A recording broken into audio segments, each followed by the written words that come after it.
दोस्तों नमस्कार। 26 अगस्त का दिन और इस समय कैंची धाम मंदिर में चल रही है आरती। आप देख सकते हैं आरती में दिनों दिन लोग बढ़ते ही जा रहे हैं। कुछ भक्त खड़े हैं माता की आरती के आगे और कुछ बाबा के आगे हाथ जोड़कर अपनी मुराद मांगते हुए।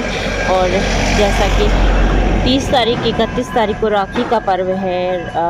30 तारीख को रात्रि 9 बजे और 31 तारीख को सुबह जो है वो राखी का जो समय है वो थोड़े समय के लिए जो निर्धारित किया गया है वह इन दोनों दिनों है। पूरे भारतवर्ष में राखी का त्यौहार बड़े हर्षोल्लास के साथ मनाया जाता है। थोड़ा सा हम आपको राखी के विषय में भी बताना चाहेंगे कि राखी का इतिहास जो है वो बड़ा प्राचीन है। ये सिंधु घाटी से जुड़ा हुआ है।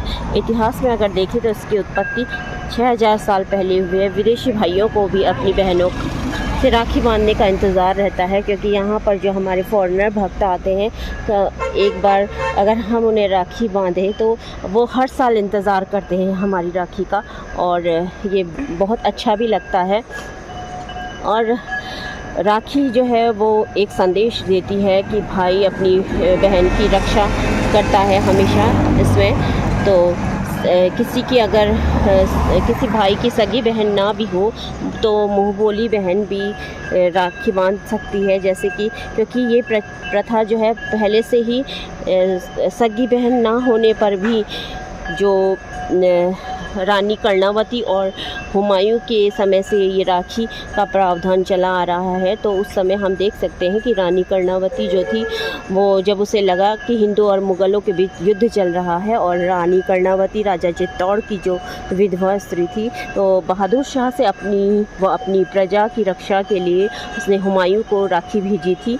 और तो तब से ये इतिहास में एक उदाहरण हमें मिलता है। दूसरा उदाहरण अगर हम देखें तो अलेक्जेंडर और राजा पुरु का है। जब अलेक्जेंडर जो था विश्व विजय करना चाहता था, और तो जब अलेक्जेंडर पुरु के से आमने सामने दोनों भिड़े तो राजा पौरुष जो थे वो भी बहुत वीर थे। तो अलेक्जेंडर की पत्नी ये देखकर बहुत विचलित हो गई और उसने राजा पुरु को जो है राखी बांधकर दोनों में मतलब आपस में संधि करवाई। तो ये उस समय दूसरा अगर हम देखें तो इतिहास ये है। और तीसरा तो सभी इससे अवगत हैं, जैसे कि कृष्ण और द्रौपदी का उदाहरण दिया जाता है कि कृष्ण ने जब राजा शिशुपाल को मारा था अपने चक्र से, तो उनका चक्र से उंगली कट जाने पर द्रौपदी ने अपनी एक साड़ी के पल्लू से हाथ में श्री कृष्ण के खून बहने से रोकने के लिए यह एक तरह से राखी बांधी थी। और श्री कृष्ण भगवान ने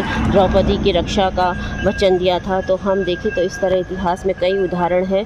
और राखी का त्यौहार मनाने भी लोग बाबा के पास आए हुए हैं। बहुत से लोग पहले राखी बाबा को बांधते हैं, बाबा को चढ़ाते हैं और इसके बाद राखी आपस में मनाते हैं। तो राखी बहुत ही भाई बहन के प्रेम का यह प्रतीक जो है बहुत ही हर्षोल्लास के साथ मनाया जाता है।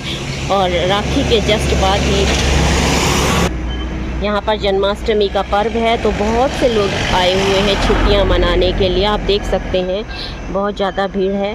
तो इस समय हम आपको करा रहे थे कैंची धाम आरती के दर्शन। कल आपसे फिर मुलाकात होगी, तब तक के लिए धन्यवाद, नमस्कार, खुश रहिए, स्वस्थ रहिए।